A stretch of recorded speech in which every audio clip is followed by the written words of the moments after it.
Great, thanks. This is a joint session of the joint meeting of the House and Senate Government Operations Committees. And we thought that it made sense for us to meet jointly to hear to take less time from the commissioner to walk through the proposal for the Agency of Public Safety. Once we have walked through it and everybody's had a chance to kind of ask the technical questions, then we will meet in our separate committees and take testimony from people. And hopefully we will be able to start this bill in the Senate. That is our plan, and then be able to send it over to the House. But it made sense for all of us to hear the walkthrough at the same time. So Representative Copenhagen, is there anything else you want to add? Well, I just want to say thank you for facilitating this meeting. I like that we're being efficient with our time and the time of the folks who are with us here today. So we look forward to hearing the bill presentation. Thanks. And by the time it becomes a bill, it might be very different anyway, but we don't know about that. But so are you done on the floor, House members? You are. Okay. All right. So with that, I guess it is February 17th. I did not say that to begin with, and we are live. What our plan is today is then to have the commissioner, and I think it is not, the bill draft is not yet put in the form that we're used to seeing. I think it's being presented to us by the commissioner. We'll look at that. And I would remind people, and this may be different than the way you run your committees, but we do not use chat in our committees. The only reason that we use chat is if something is referred to and there's a link to that document, Gail will post that. But other than that, we don't allow chat to be used because we think of it as a sidebar conversation. And if we were in our committee rooms, we would ask people to leave and go to the hallway or the cafeteria and have their conversations. So we do the same thing here. Is that okay? All right.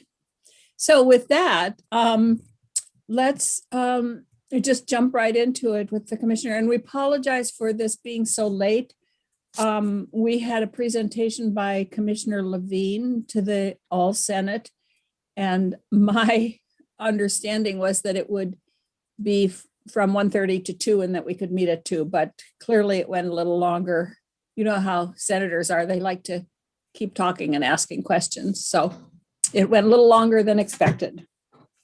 So with that, Commissioner, would you like to join us and start us on a as much of a walkthrough as you can do here, outlining where we're going and looking at the bill? And I realize it's 68 pages, but if we can do that, that would be great. And if there are technical questions as we go through, then what I would ask is if people would just speak up. And the reason for that is because given my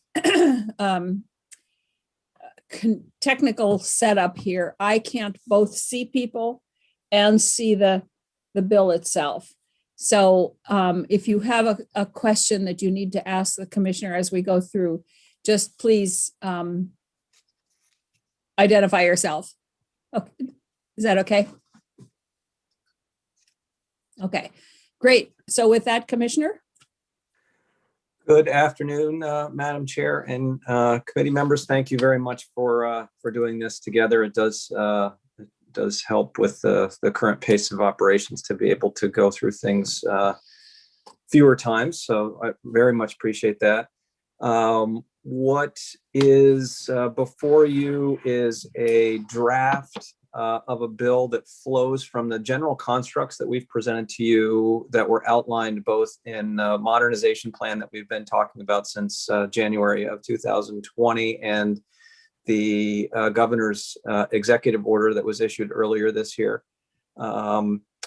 The structure of the bill used a template that was one that was used previously by the General Assembly in creating an iterative structure for the evolution of an agency. Excuse me, Commissioner, I'm going to interrupt you for 1 second. I forgot that we would poll people to see if they wanted it to be put on the screen for all of us to see. So I'm looking here for if people would rather have it put on the screen for us. It's on our, at least it's on our website on Yeah. Senate Gov Ops, so we could just pull it up on, so we don't have to Right. Well, that's my interrupt question. the screen. Is there anybody here who would prefer it being pulled up on the screen? I'm seeing a lot of shaking of heads. So, okay, good. Sorry about that. Go ahead. So the structure of the bill was taken from a prior iterative agency bill that has been used previously. There are probably a number of different ways that this could be structured, but that was the most recent version that was available. There, as was noted, I think possibly before we started, there was a quick sidebar about it being repetitive in nature in the language. That is absolutely true. The repetitive nature of the language uses that prior construct that's been used to make alterations as time passes. So there's a section about particular structure of a Department of Law Enforcement, for example, and then there's another version of that that comes later in the bill that reflects the changes that would occur based on a point in time. So that's why there are repetitive components. I'll probably, unless it is helpful to the committees, I'll spare you the in-depth dive on the history of how we got here, except to say that this is a component of our overall modernization strategy that we've been talking about, which has a variety of goals, including the better organizing the state's public safety assets, in part to provide better public safety supports to communities and public safety organizations statewide. The same iterative approach is taken here in this bill draft as was contemplated in the executive order, that this is a step-by-step approach to creating an agency. So it would create the agency itself and pivot from a department. It would then take the operations of the Vermont Police Academy and connect those to the agency while maintaining the independence of the Criminal Justice Council itself. So essentially providing the support of the larger agency construct to the operations of that council and simultaneously providing administrative and budgetary support to the academy, an area that has been under-resourced in recent years. It would then do much the same with the operations of 911, again, reflecting back to 2 years ago when the legislature instructed the Secretary of Administration to determine where the 911 board should exist in the executive branch. This is in part an outgrowth of that work that was assigned to the Secretary of Administration, again, with the same general construct in play, that the support of the agency, and in this case, the technical combination of the talent from the 911 team, our radio technology services unit, and the public safety answering points that are run by the state could come together in one communications unit and leverage those assets in better fashion while maintaining the independence of the 911 board. And then finally, within the creation of the Department of Law Enforcement, keep the first and only piece of the puzzle to move in this as drafted here would be the enforcement components of the Department of Motor Vehicles, as we described when we were talking about the executive order. We've added language here to at least as drafted, memorialize that folks who are assigned to the two initial divisions, the Vermont State Police and the Division of Motor Vehicle Enforcement, would not be able to be transferred between divisions without a specific request on the part of the employee and then consent by both the commissioner and the secretary of the agency. So we tried to address some of the things that came up in earlier testimony.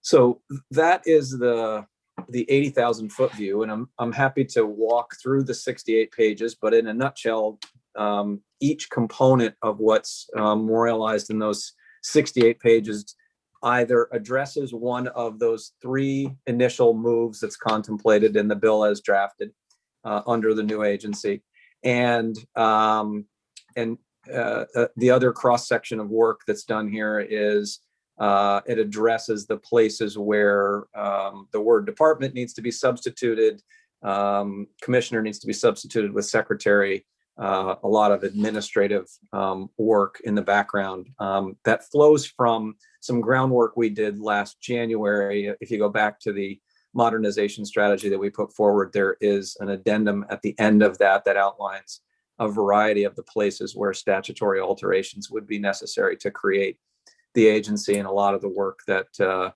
was outlined there has been embedded into this initial draft of the 68-page agency bill. So that's the high level overview, and I'll pause there and ask to what extent you want me to go page by page. Are there any questions so far? I have one, actually. I don't understand, I guess, on page, I think it's just the second page, it's lines 1 through 8. I am not sure what that means. On page 2 and looking at lines 1 through 8, which starts with division means a major component. No, oh no, it must be a different page then. It's page 3, actually.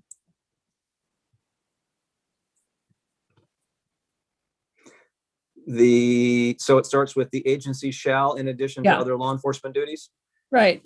That is simply translating the existing language that creates the Department of Public Safety and adding the word agency. So much of the construct here is taking existing language that's already in statute and pivoting it to the agency.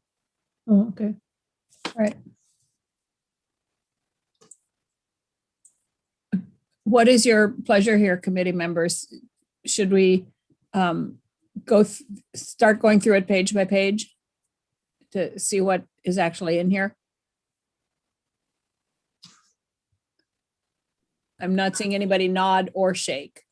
I think we should. I would at least like to get into more detail about certain parts of it, particularly the training council, and how it's going to be, how the training will be independent while still being part of the agency, that kind of stuff. I think, we don't have to go through line by line, but I'd like to get into some of those elements.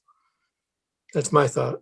Yeah, I think you're right. I think we should go through it in a little more detail, page by page. Okay, happy to do that. So starting on page 1, the definitions again are taken from the existing chapters that create the Department of Public Safety and adding terminology that's applicable here. So instead of department, substituting agency and adding secretary in addition to commissioner. And that flows all the way to page 2. I should also say from the outset, as we get into some of the nuances, I skipped over this part of my notes, that there are areas that we are clear need additional legislative input and polish. And one that Senator Polina flagged, that separation that we keep describing. I think we've done some work on the separation between whether it's the 911 board and the operations of the 911 system and the council and the operations of the academy, but that's not it's not fully polished yet. There is more work to be done. So before I forget to mention that. Can I ask a question specifically? Yep. About that? Commissioner, we heard from you that they would remain independent, but I'm seeing here that now the secretary would be appointing the director of the Criminal Justice Council. I don't remember us discussing that. Yeah, that was drafted in here as primarily as a placeholder, and it mirrors the way that other agencies operate. However, we had a Criminal Justice Council meeting earlier today, and it's the pleasure of the council, and I think you may hear later from both the chair and or interim executive director that be altered to have the council playing a more prominent role in that appointment. So I wouldn't look at this as a rigid document. It's some of the areas are placeholders based on existing language that's in other agency structures. Thanks. Yeah, I think that if we can walk through this and raise those kinds of questions where we have concerns and flag them, and then hopefully before our next session, which will be next week, Commissioner, you and Amarin can work together to actually put this in the kind of format we're more used to seeing. And we can go through it and start really picking it apart. Senator White, Yes. so this is Representative Higley. Just wondering, the document that I'm looking at doesn't have page numbers.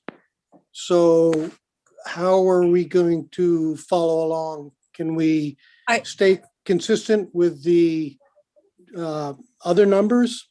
I think, Mark, that you are probably looking at one that's in the email. If you look at I don't know what's on your website, but if you go to Senate Government Operations website and go to today's and go to documents. Okay, thanks. That should have it. Thanks.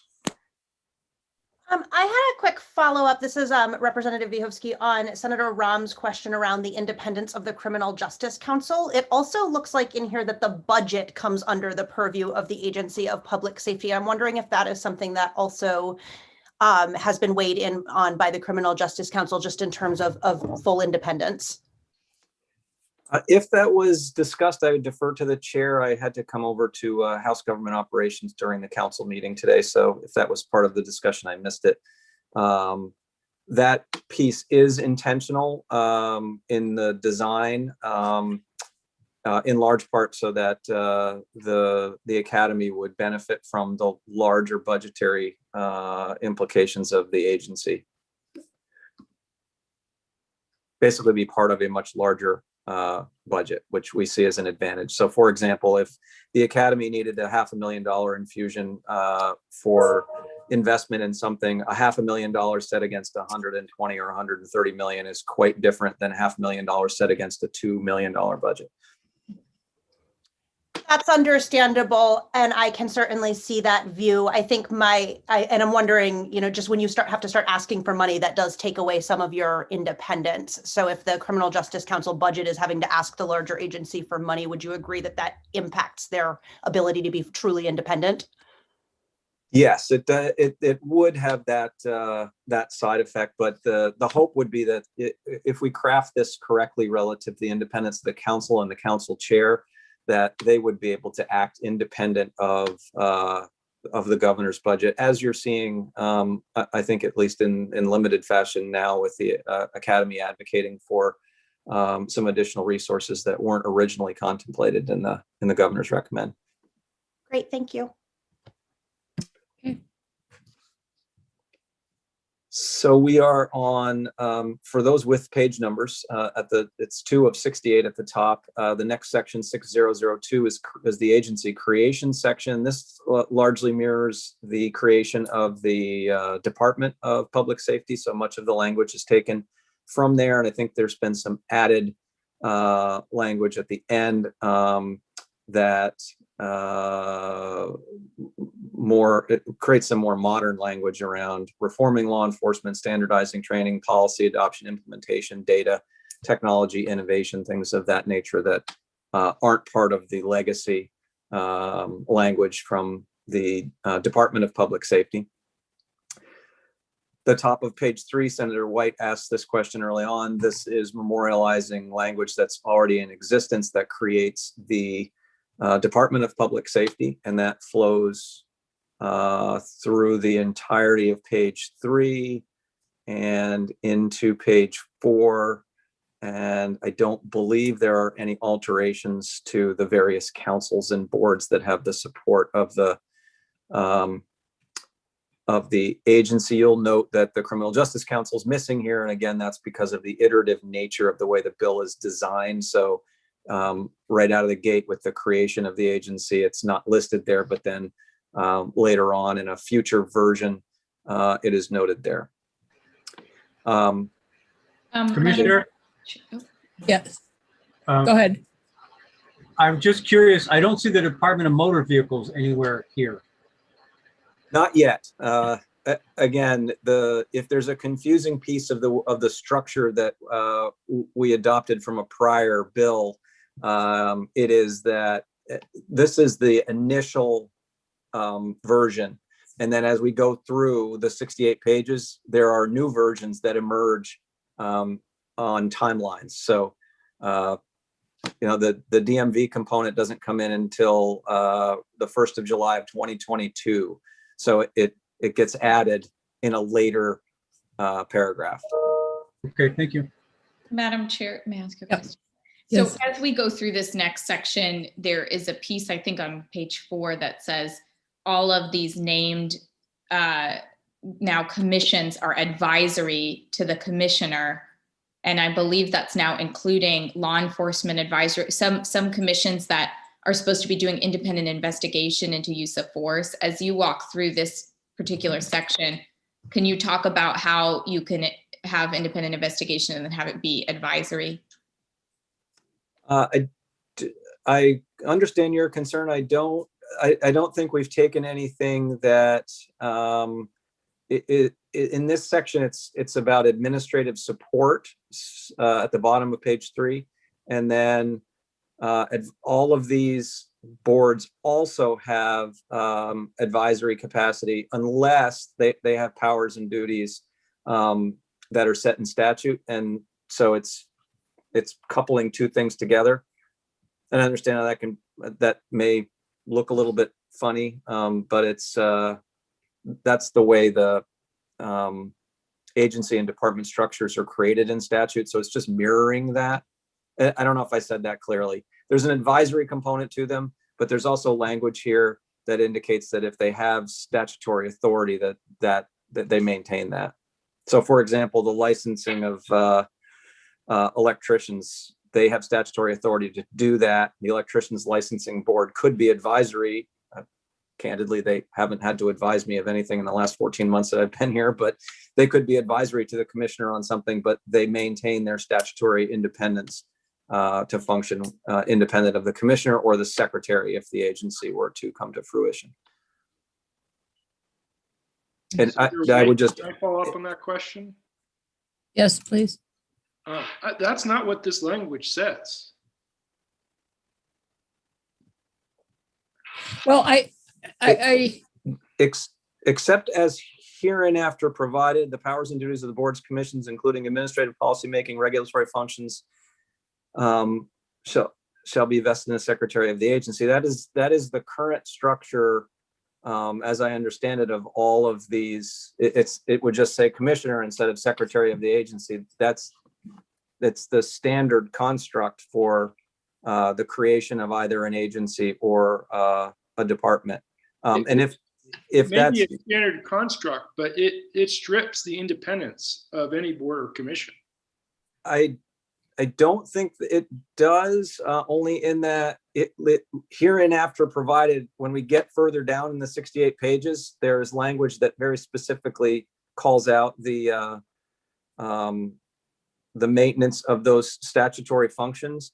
And if there's language to be changed here in 6003 to ensure that we're not inadvertently breaking something, absolutely, we should include it there as well.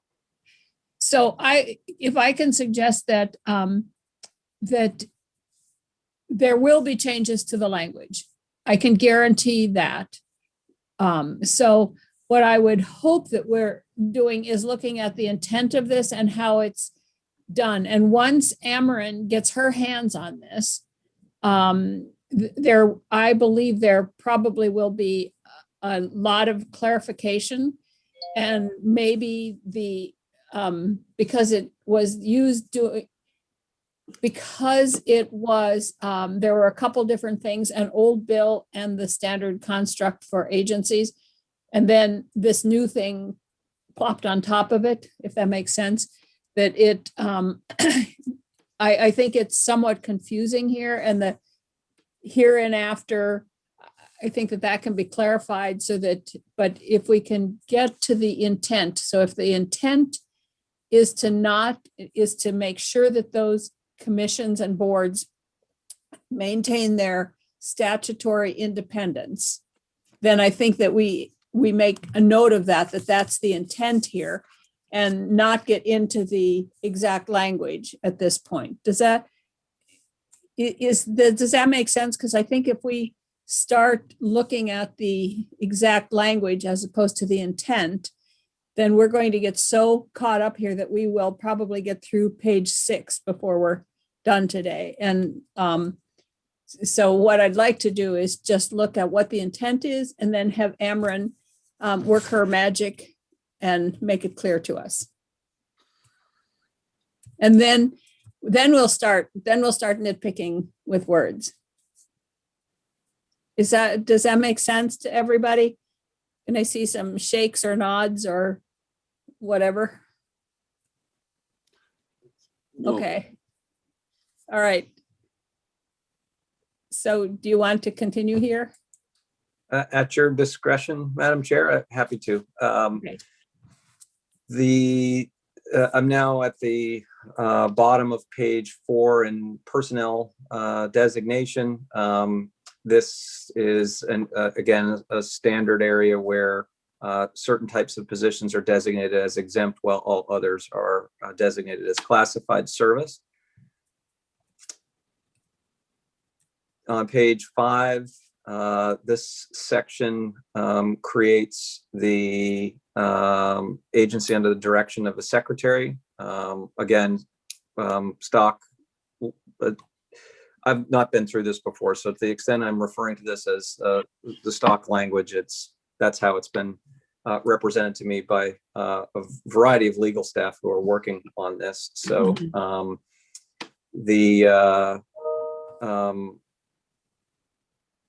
this component creates the secretary and lays out the duties of the secretary.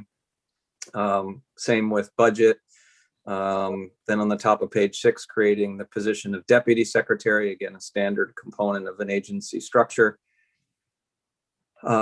Gives the 6024 on page 6, line 11, gives the secretary, with the approval of the governor, the ability to create advisory councils, another relatively standard piece of language.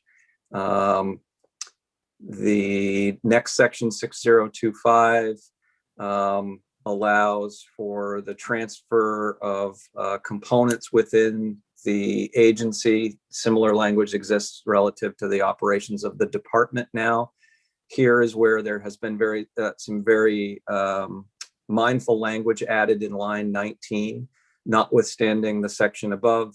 Members from different divisions of the Department of Law Enforcement shall not be reassigned or transferred outside their division unless the member requests the transfer and the commissioner approves. That's designed to mitigate historic fears that these kinds of efforts were to simply create one large law enforcement organization under the Division of State Police. And as we've indicated, that is not the intent here. So there's language to memorialize that's been added. Budgetary control is subsection C, page 7, line 3. And then it gets into multiple pages around the duties of commissioners and directors. And again, this is all language that comes from the Department of Public Safety and is, as I understand it, largely mirrored in the construction of other components of state government. 6053, line 5 of page 8. This is language that exists in the Department of Public Safety around changing ranks and grades of members of the organization. This is specific to the state police. And in this area, we've also added the language in again that I read to you earlier about prohibiting the reassignment or transfer outside of a member of a division within the Department of Law Enforcement unless that member requests a transfer and the commissioner approves it. It may be redundant, but because as Representative Gannon noted above, with some language that then gets modified later on, in places where we catch that, we're trying to reiterate the language for clarity. Then the remainder of that section is all pretty standard until you get to page 9, line 12, number 9. Divisions within the Department of Law Enforcement may not be abolished or transferred. Again, trying to galvanize that at least initially, well, not initially, but within 18 months or so of the formation of the agency, should the General Assembly agree, there will be 2 components of the Department of Law Enforcement, and they're not to be melded together without the General Assembly weighing in and doing that via statute. The 6054 on page 9, line 15, outlines the duties of directors. Again, that is, directors are a standard piece of the construct of both agencies and departments in state government, and that's the language that goes with the creation of directors' positions. By way of background, right now in a department, the directors are the Colonel Birmingham as a director, Director DeRocher in fire safety, Director Borneman in emergency management, Director Conti in the lab, and Director Hollenbeck in administration. Just to give you the context of difference between commissioner and director. The Department of Fire Safety and Emergency Management begins on page 10, line 9, section 6082. This is the formal creation of the department rather than 2 separate divisions which are created within the Department of Public Safety right now. And then immediately following that, the creation of the Division of Support Services and the assignment of certain tasks to the Division of Support Services that are outlined through page 11. And then beginning at, I should pause. We've just done like 8 pages, so I'll pause there just in case there are comments or to make sure my audio is still working. Are all the directors at this point of the same pay grade or relative? Relative, yes, based on a couple different factors. Size of the division impacts that, and time in service, of course. Any other questions up to this point? Can I, sorry, this is Representative LaFave, can I please go back to page 9, section 9? So you said that within the Department of Law Enforcement may not be abolished or transferred.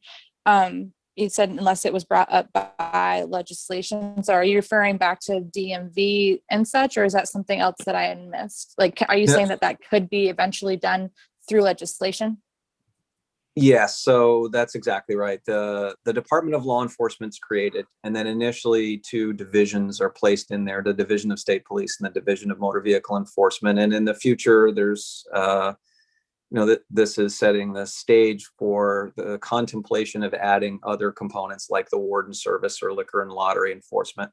What this is memorializing is that once that division's created, in this case, the two that would exist in the agency to start with, or by 2022, that they cannot be abolished or transferred without a change in the law. So the secretary can't just say, all right, we're done having multiple divisions in the Department of Law Enforcement. We're just going to have one big state police and we're going to squish everybody together. Thank you.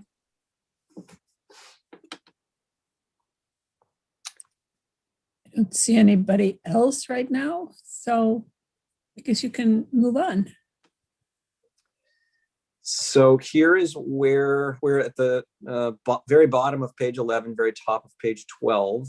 This is where the creation of the agency 6002 gets modified for the first time. So added to that language is following the words operational support for the Criminal Justice Training Council is added at that point. So that goes to the redundancy of the language in this iterative process. I imagine that could be addressed in a different way by taking a single version of 6002 and just creating a subsection that's effective on a particular date rather than having the language repeat. But again, the outline for this was taken from a prior piece of legislation, so trying to be consistent. Madam Chair, Yes. it could just be habit, but Commissioner, when you say Criminal Justice Training Council, it always makes me think that we're starting to look at the distinction between the training functions for the Police Academy and the Criminal Justice Council. But are you just referring to the Criminal Justice Council? There is only one council, thank you. It's just 30 years of referring to it that way, and it takes a little while to, I think I got it about 80% of the time, but I'm still tripping over the training word about 20% of the time. So is then that training piece related to the Police Academy, should we have seen that already, or is that further down?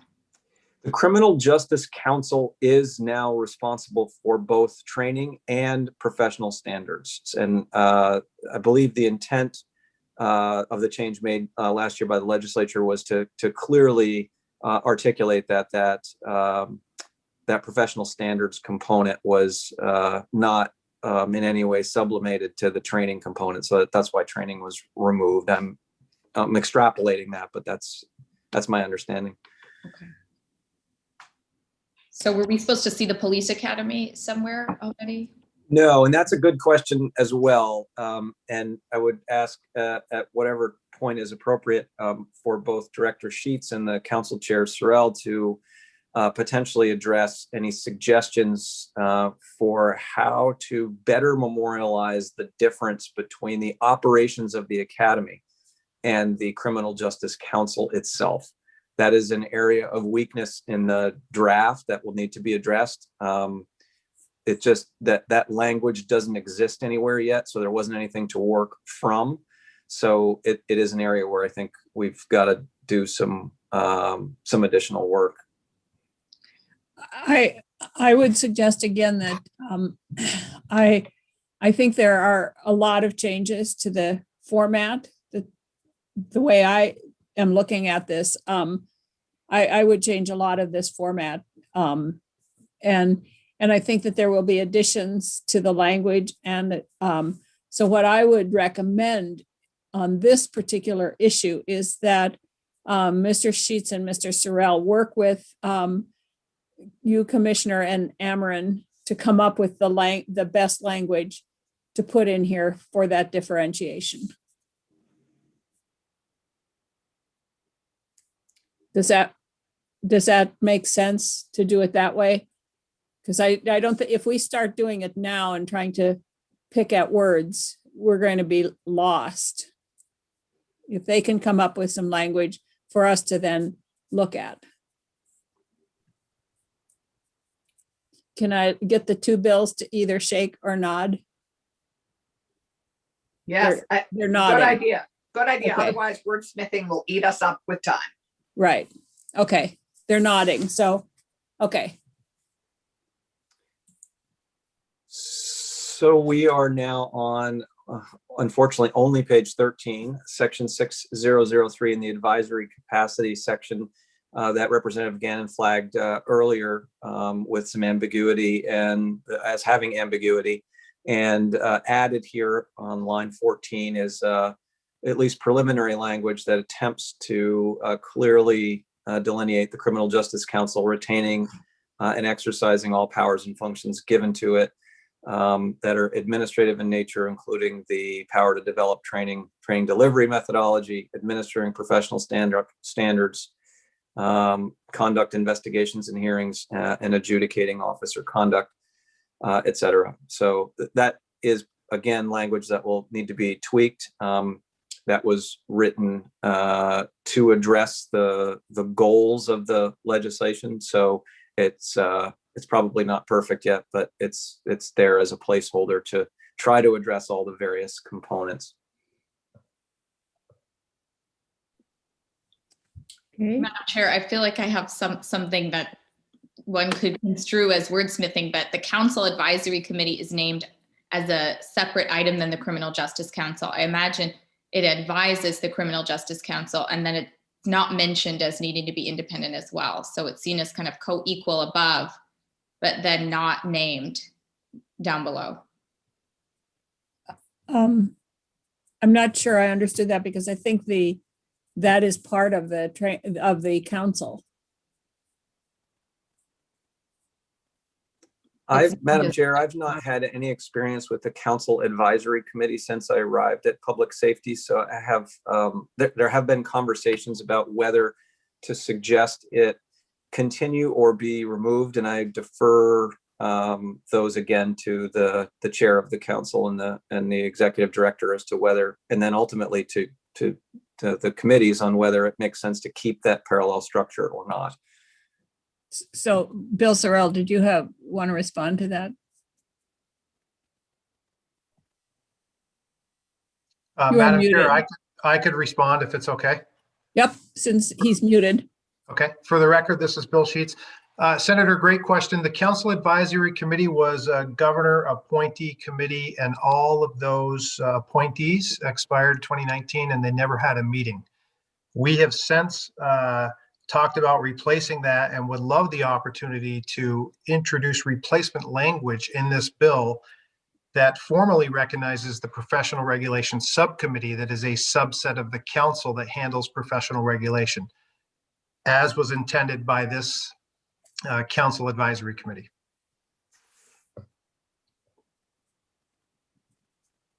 Thank you. And if I may just add, my sense at one point was that was where a lot of lay people, civilians, particularly BIPOC and other marginalized folks were going to be. So it's not semantics. It's really important, I think, that we know where that advisory committee lives and what its function is and who it reports to. Yeah, Senator, it's critically important to us too, and that subcommittee that we currently have in place is well represented and doing a tremendous job. Yeah. So we, in some communications over the weekend, articulated to the commissioner and to the governor's legal counsel that although it appears on the governor's website that the advisory committee exists, that as the executive director said, their terms all ran in 19, they hadn't met. And in the interim, S-124 was enacted, and the authority to be the funnel recipient of allegations or reports of officer misconduct around the state was to come to the council.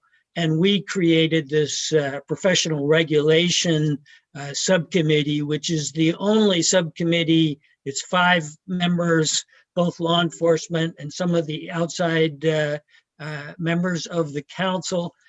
Their meetings are confidential. The only ones of our subcommittee meetings that are not open to the public or to other council members, including myself. So we didn't see the need to continue in statute the existence of an advisory committee. Looking at the legislative language on the reason for the creation of that advisory committee, we saw the creation or the creation of the new Criminal Justice Council as being a manifestation of that same legislative intent, and believe that the references in statute to an advisory committee to the council could be removed. And what the legislature has been looking to accomplish with that is to have some outsiders see what allegations of misconduct there are and what's being done about it are being implemented by the council's operations.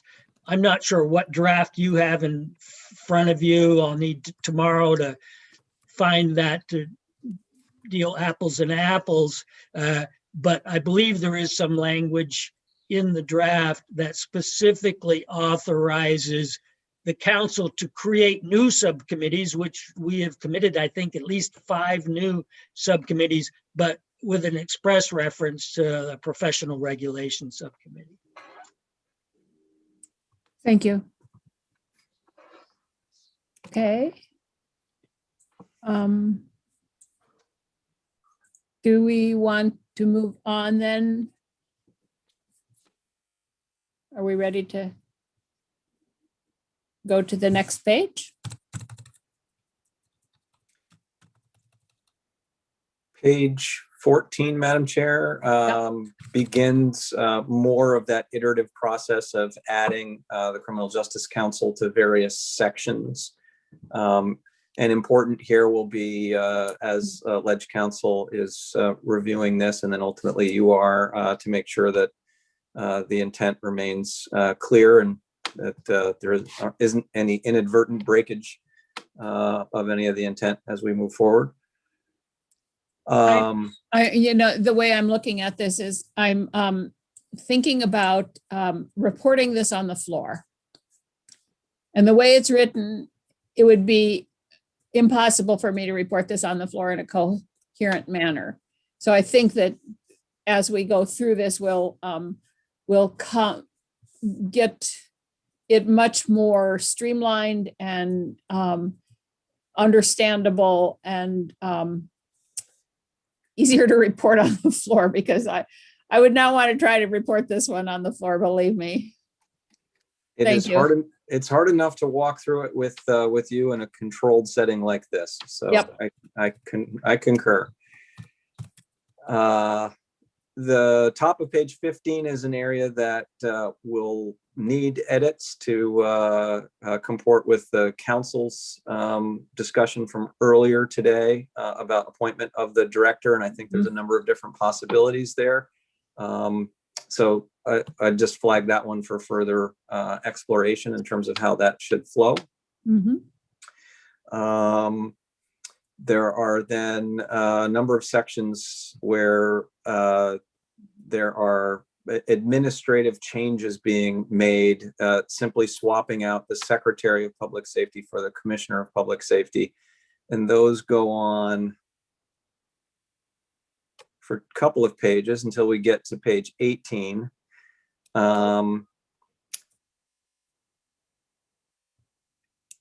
This also is around top of page 18, section 2355 is also around the selection of the executive director, and that language would have to flow together with the prior section that I flagged. So again, a placeholder for that process that would need to be galvanized moving forward based on a variety of feedback.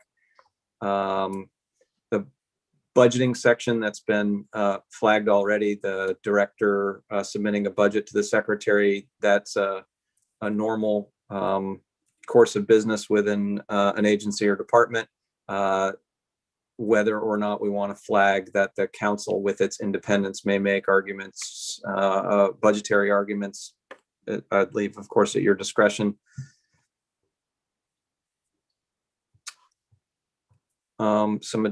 Moving into the end of page 18, top of page 19, a couple more just language changes, and then administrative changes around financial assets and liabilities, just shifting those to the department. There are also, just as a side note, I think there are assets that are part of buildings and general services, and there's no language that contemplates moving them to the agency. So if those relationships exist, if BGS owns a building that the academy utilizes, they would continue to own it, and we would continue to pay fee for space as necessary. So if there's no need to the basic version of that is there's no need to move it. The language doesn't move it.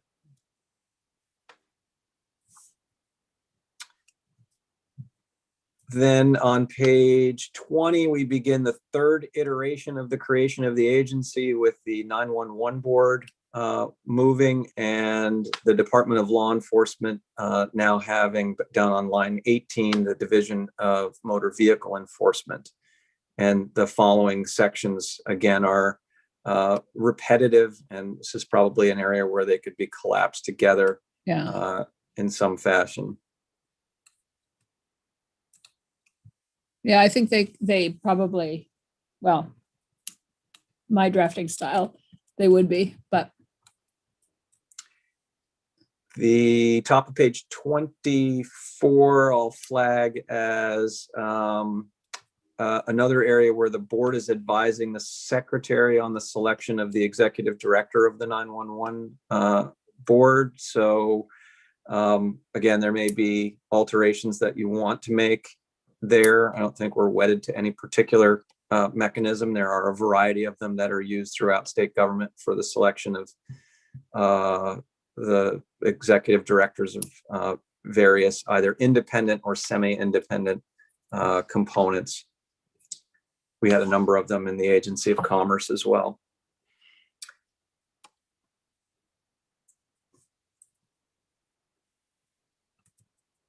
I am just skimming through and skipping pages. I'm through page 25 and into page 26, and another set of administrative sections about assets and liabilities and equipment being transferred. Again, if it is in the purview of another component of state government, or it's rental property or something of that nature, there's just an adoption of whatever that relationship is without a transfer occurring.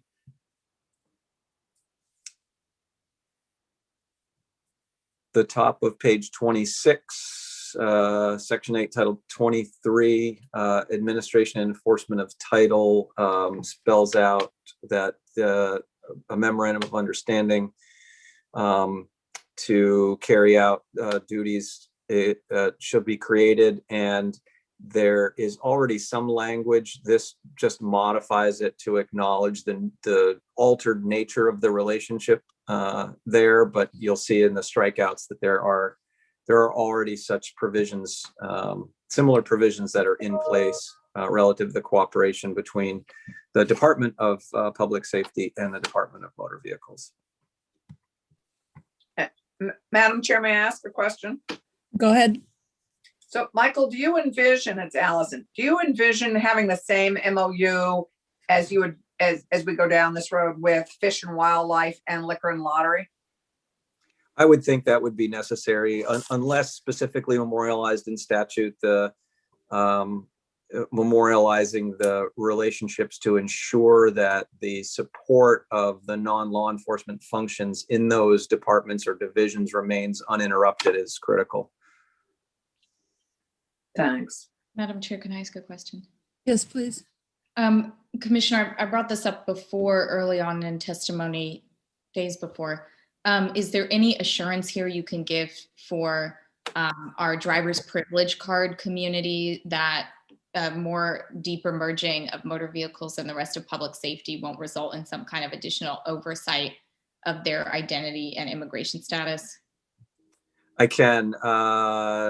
It actually could create the opposite, because we're decoupling the enforcement components of motor vehicles from the Department of Motor Vehicles that issues those cards, and coupling them to the Department of Public Safety, which doesn't have any responsibility for the issuance or maintenance of those cards.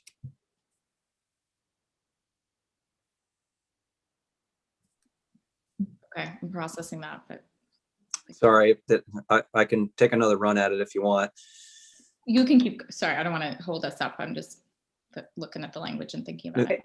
The short answer is, it sounds like it's an improvement. Yeah, that's exactly right. The short answer is I would see it as, to the extent an improvement is, it. I'm not sure one's necessary because I think we've got a good balance now, but it's not a threat. So I can assure you of that.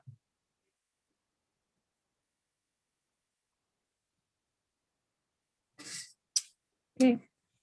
There is a section at the top of page 27 that's administrative in nature, switching department to agency relative to automatic license plate readers.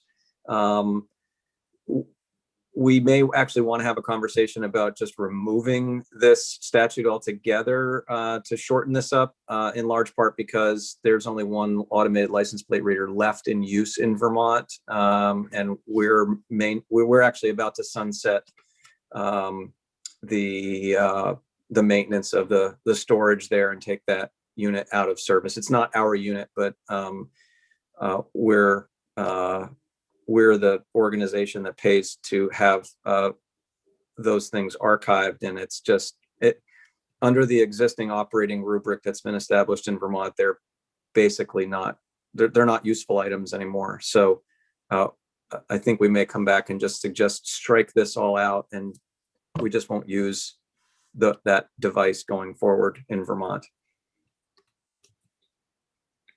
Okay. That could knock off a page and a half, so that would be helpful. Well, I've already knocked off about 15. Yes, agreed. They don't let me draft these things, so I'm with you, Senator. The more administrative work, top of page 30, to transfer the enforcement staff, the financial assets and liabilities again. Same descriptors that I gave above for the other components apply to this third component as well. Top of page 32, we begin just administrative changes, changing department to agency and commissioner to secretary. That continues through page 33, through into page 34. You'll see one strikeout direct on page 34, line 6. Director of the Vermont Criminal Justice Services Division is a division that has not existed in the Department of Public Safety for several years. So that's an administrative cleanup unrelated to the agency structure. A question. Yep. Why does it feel though like it seems like it's saying that the criminal, what will be the criminal justice voice on the law enforcement advisory panel? Then I'm just looking to speak before we leave that. Yeah, for clarity, the Criminal Justice Services Division was a division of the Department of Public Safety that had the Radio Technology Services Unit, the Vermont Crime Information Center, and the Information Technology Unit prior to the creation of the Agency of Digital Services. So it was actually a poorly named division. It's administrative. It doesn't really have anything to do with what the title suggests. I think that, Senator Rahm, I think that the council does not have membership on the LEAB, I don't believe. This was changed, the council and the LEAB board were changed last year, the makeup of both of them. Or maybe the LEAB board wasn't. I thought we already got rid of that position, but I don't think that the council has membership on the LEAB board. And if that's something that should happen, then we could look at that. But this is current makeup. Yeah, I mean, it aside from the strikeout kind of bringing it to my attention, I was just looking through the list and feeling like there's not a kind of civilian or criminal justice voice on that very important commission. So maybe I'm not understanding properly what they do, and if a civilian oversight voice would be helpful, but that's where my mind is going, and I'll just put my end of my questions there. Okay, we can talk more about that. So I'm just going to name pages where there's administrative cleanup around agency, department, secretary, commissioner. And when we get to a section that is not administrative cleanup, I'll stop. So 35, 36, page 37, 38, 39, 40, 41, 42, 43. Top of page 44, there is, I've forgotten now, I think it was Senator Clarkson asked about future memoranda of understanding, and that's actually called out top of page 44, line 1.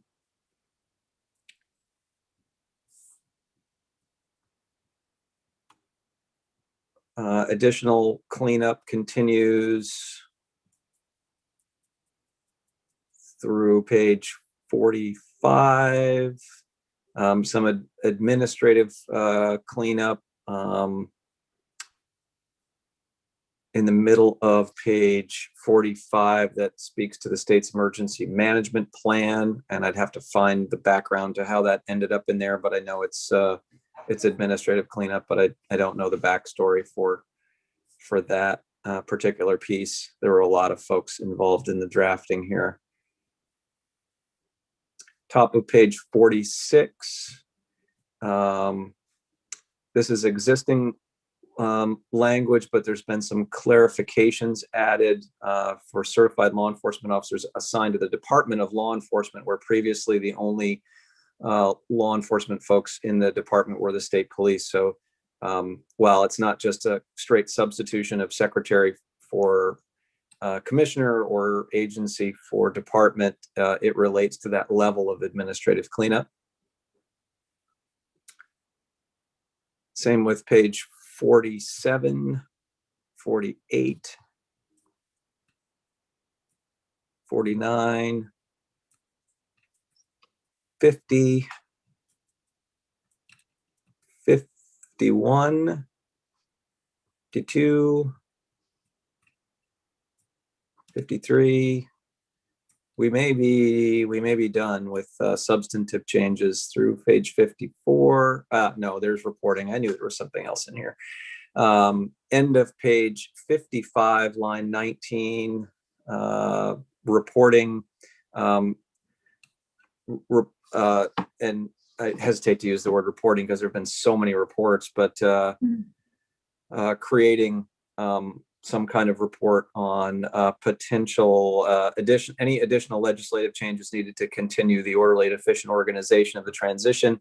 While we can anticipate probably 80 or 90% in the bill structure that we'll work through with you over the next foreseeable future, there invariably we're going to miss something. So it calls out the need to report back on anything that we have missed. And then an additional report about the feasibility of transferring other law enforcement assets into the agency and exploration of some VOSHA components as well that have been talked about previously, and reporting on the efficacy of doing that.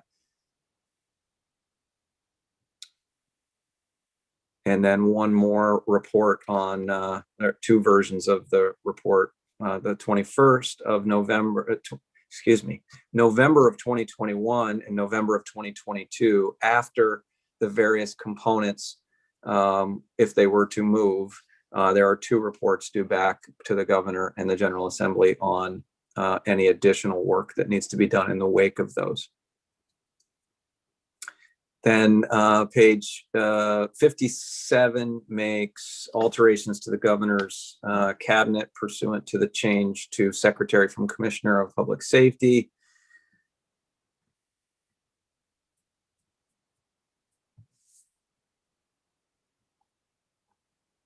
And then some additional transitional provisions, which are language related to making other statutory alterations. And page 58, we are into emergency management language and cleanup around emergency management and fire safety that goes through the end of the document, I believe. And this is, again, just agency secretary replacements and things of that nature. There's no intention for substantive alteration there. And then effective dates, the draft is July 1 for the operations of the academy for 2021 and July 1 of 2022 for the 911 operations and DMV enforcement. And that's just the draft.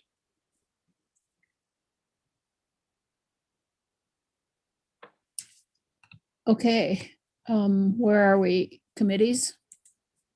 Does anybody have any question? I do believe that there's I might be wrong, but I do think that there are ways of formatting it that will do, like, all of the last pages and all the pages where just commissioner was substituted with secretary and stuff. Clearly, we have to have those in the statutes, but in the creation of the agency itself, I think there's more efficient way of drafting it, but I may be wrong, but we can talk about that. But in terms of the intent of it, are there any technical questions about the intent of it? And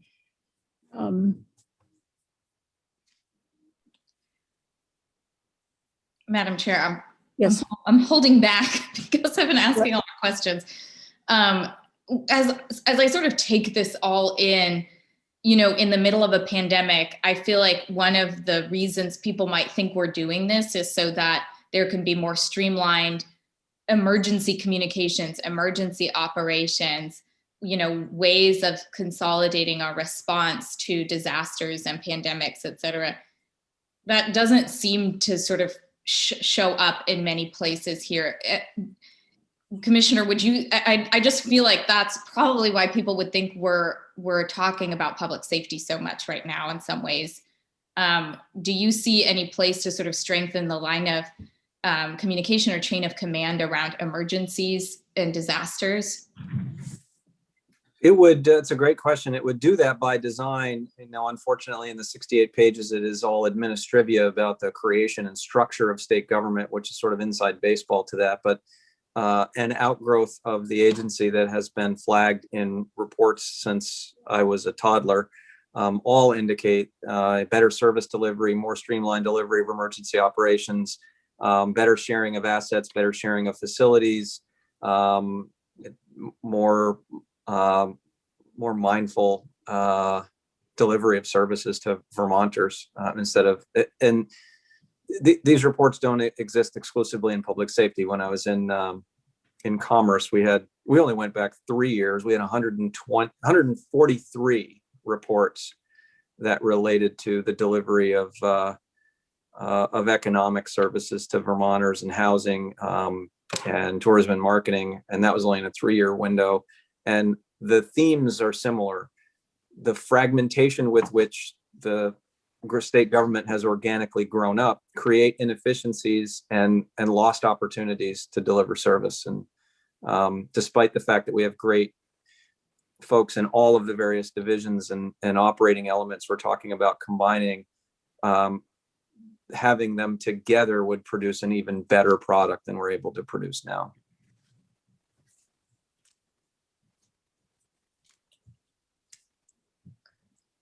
Does that answer your question somewhat, Senator Rahm? It kind of does.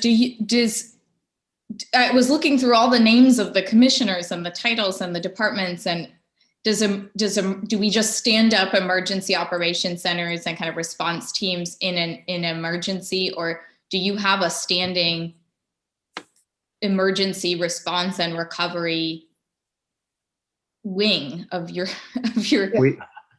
Okay, go ahead, Commissioner. I think it's there. Okay, I didn't see it. It is in there. The state has an emergency operations plan and a division of emergency management that organizes all of the state's assets relative to emergencies, whether it's Hurricane Irene or a smaller scale flood, or it is the COVID response. Health operations is a branch of the state's emergency operations center. Because this is a health emergency, you have the size of that branch sort of dwarfs everything else that's going on relative to the emergency response. So it's an unusual look for a long-term emergency, but that same structure is used for all emergencies that we face in Vermont, and it utilizes the assets of state government and all of our partner organizations, municipalities, counties, all the emergency assets, emergency managers from around Vermont.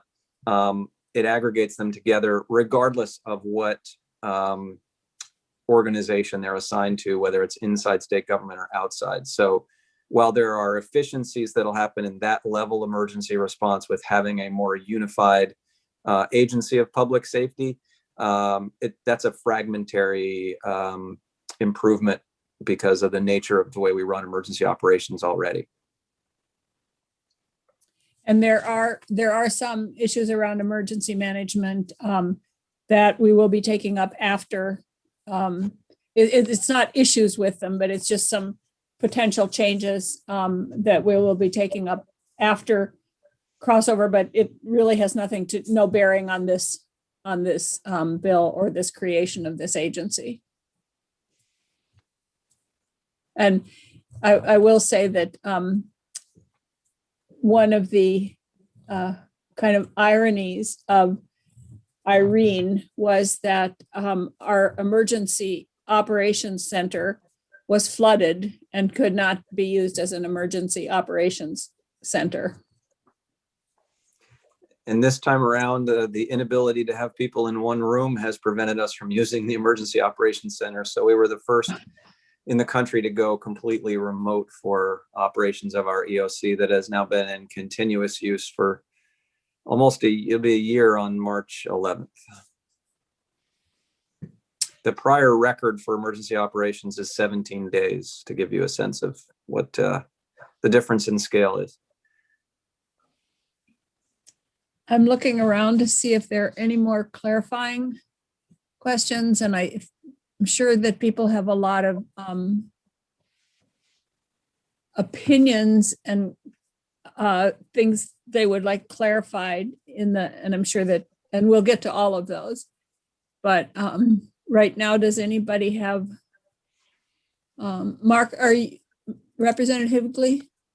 Yes, if I could, Senator, how do you see this playing out in the sense of Ameren putting things more in a form that we're familiar with? And are you assuming and making sure that both the Senate and the House have the same drafts to look at? That would be a concern to me.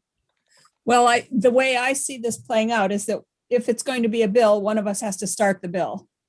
So that, and we, Representative Copeland-Hanses and I have talked about this, and we can start this on our side. So we'll deal with the first draft and make changes. And by the time it gets to you, it will be a combination of Ameren's draft, our changes, testimony from different stakeholders and groups.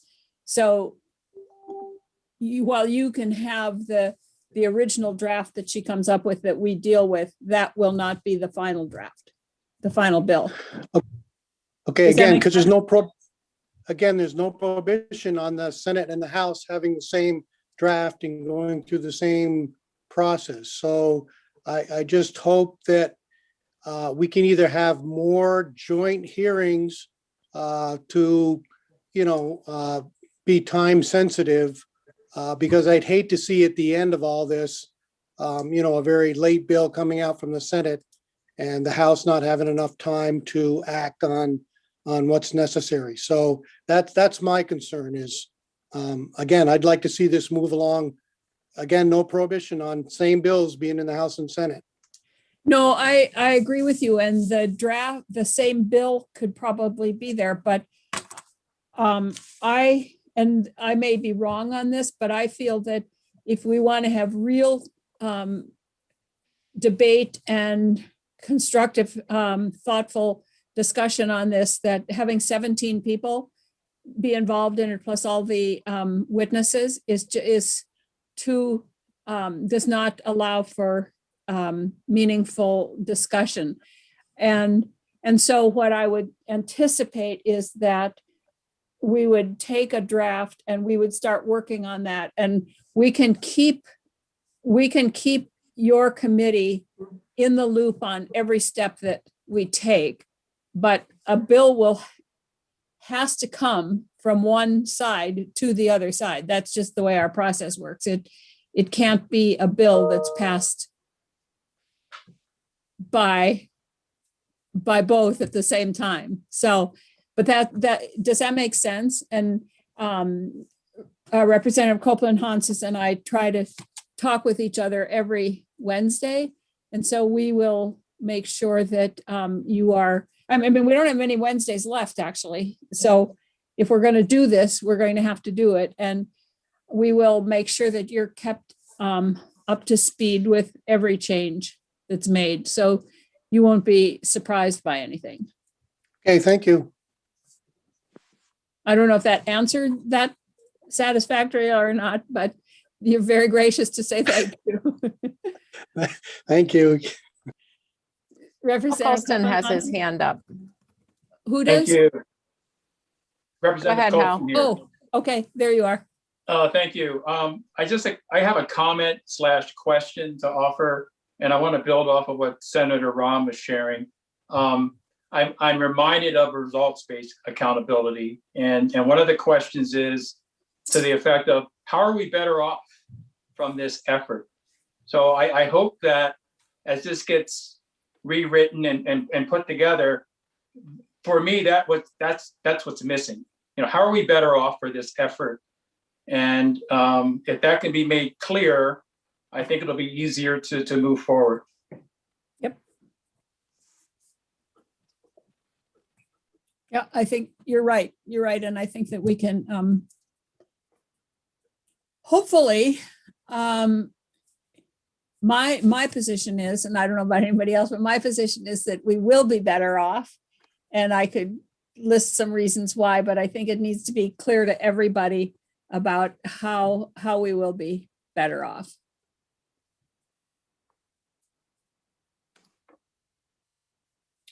Anybody else? I don't see any hands going up.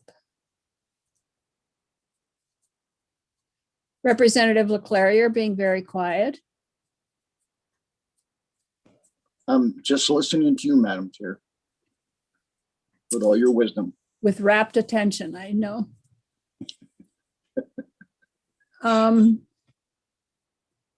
Anybody else? Madam Chair, can I just? Yes, make a yes, statement? please. I am concerned that this bill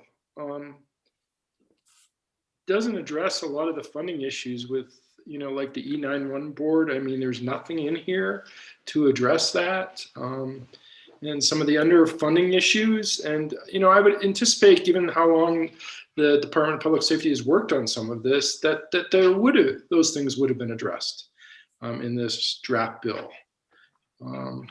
Because it's not like these issues haven't been raised in committee, in reports, and I just don't see that here.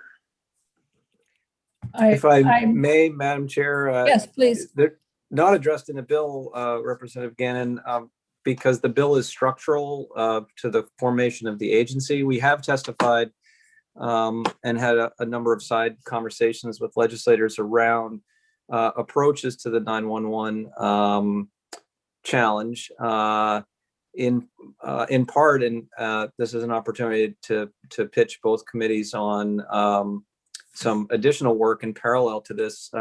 Last year, as part of S124, there was a provision that was passed that prohibited us from executing a statute that allows for the billing of dispatch services.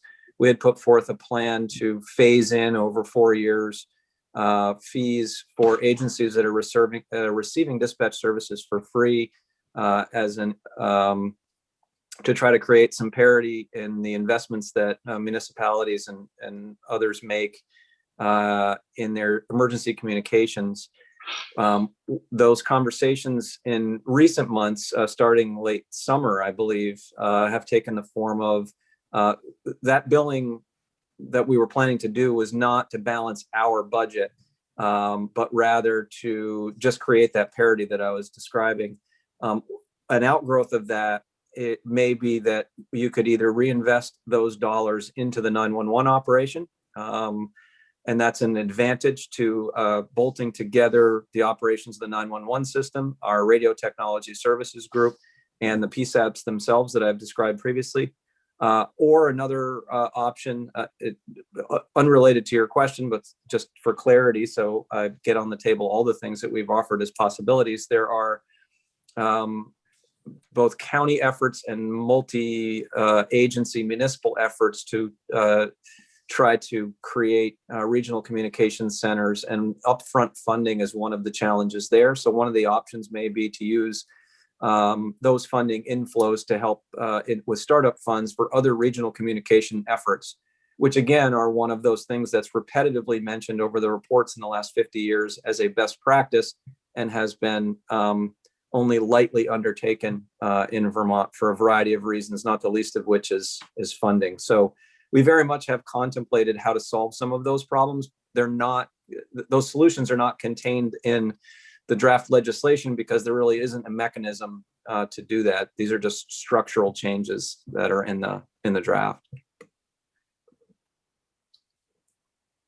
So I don't know that answers your question, Representative Gannon, but I do know that I don't know how other agencies are structured in our statutes, and if they answer funding questions in the structure of the agency itself, or if those are separate issues that are addressed separately. I would be surprised if the Department of Mental Health, for example, in the statutes that create the structure of the Department of Mental Health, talk about the funding for mental health services.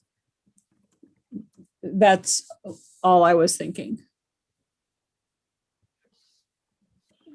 But I don't know if that answers your question or not, Representative Gannon. Well, it doesn't, but that's all right. We'll have our opportunity to look at the bill. Mm-hmm. Anybody else have? Madam Chair. Yes.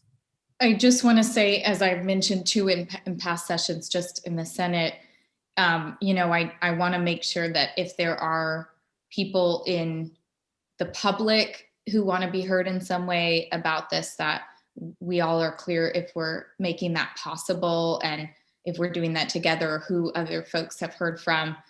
There was an open docket, obviously, about this, and I am aware of people who wrote into that open docket and had some serious concerns, particularly from affected communities by policing and public safety apparatus. And so, I just want to make sure at some point what one or both of our bodies are hearing from those folks as well. We will hear from anybody who wants to testify. I think we've always tried to do that on every bill. And so I see no difference here, that we will listen to people. Senator Polina. Sorry about that. In a sense, I want to echo what Senator Rahm just said and go back to what Representative Colson said about making sure that how are we going to measure if we're better off or not. And a lot of the conversation about setting up this agency is around efficiency and effectiveness of policing, and I think that's fine. That's not that's a bad thing, and that could help us be better off. But I think there are a lot of people around the state, BIPOC community and others, who would want us, when they think about how could we be better off, they want to feel more safe and secure in their communities, and know that we're going to have a police force that is really responsible to the community and responsive to the community. So I think that's really something that we have to look at really closely as we move. To me, that's the most fundamental thing that we have to discuss is are we really going to make this a better agency be something that's more effective and more efficient police force, which I'm not saying is bad, but there's a lot of other issues that people see it through different lenses. And I think that we have to make sure that we are building a system that is going to improve our responsiveness to people of color and other in vulnerable communities. Thank you. Anybody else right now?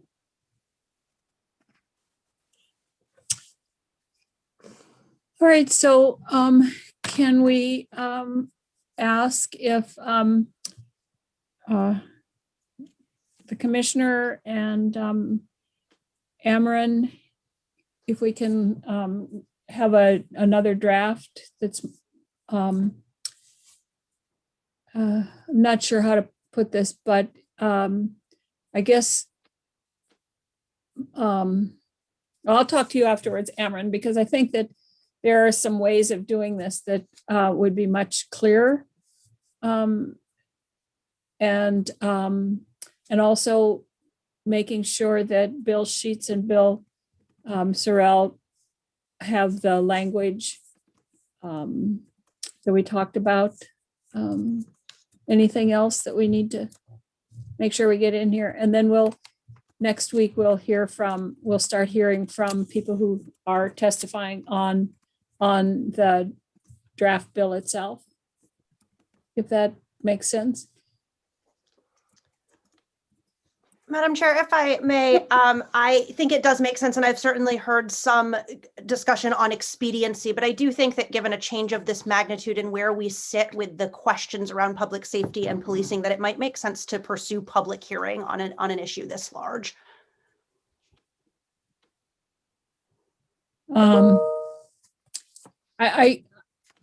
We could do that. Let me and Representative Copeland-Hunt says we can talk about that. I think that we would need, I don't know how we would do that and have the public testimony be on the structure or on a myriad of issues out there that aren't part of this structure at all, but are being addressed in different venues and different bills. So I don't know how that would work, but we can think about that. Yeah. Senator White, Yeah. Hello, Representative Marecki. how are things up in your end of Putney? They're So, fine. To pick up on that thread, one of the few things about Zoom that I think are helpful is that it does allow us to do things like hold a public hearing so people from all over the state can really have access to us. I think that the time to do it, though, is after you have a bill ready so people can actually comment on what we're putting forward. So maybe premature to start thinking about a hearing until we actually have a bill and people know what's going to be in it. But I would agree that this is something that a public hearing makes sense, and the fact that we can do it by Zoom makes it a lot easier than it might have been otherwise. That's a good point.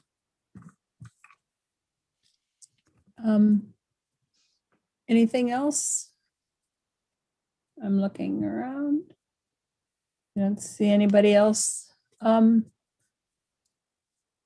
Okay. Thank you for letting us invite you. It was a good suggestion to do it together to kind of go through the concepts and get an idea of where we might be heading. Thank you, Senator White, for making this meeting available to us today. And if you get to a point where you're ready to do a public hearing, I would love to share with you the tips and tricks that we learned in doing our public hearings last August or September. And then I'd also love for my committee to be able to participate in hearing from the public. Oh, I think if we get to that point, that it should definitely be both committees that do it at the same time. Great. Okay. So thank you, everybody. And I was going to say have a great weekend, but that was wishful thinking. It's only Wednesday.